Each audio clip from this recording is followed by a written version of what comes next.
Hi, I'm Christoph Durner, PhD student at the Fraunhofer IPMS CNT, and I would like to present to you the KLA Capress SIPTEC M300. This is a manual 300mm CIPT system, current in-plane tunneling. Let me shortly present to you how it works. Basically, it's a 4-point electrical measurement. You can see the electrodes here. And the special thing about it is that the electrodes pitch is very tiny. And we do the 4-point measurement under magnetic field.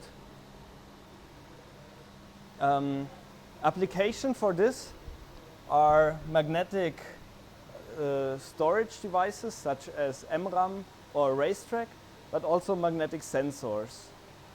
One key advantage is that within the magnetic stack you can characterize the tunnel junction without having to structure the wafer. I hope I could present to you shortly the tool, and I'm glad to see you next time. Bye!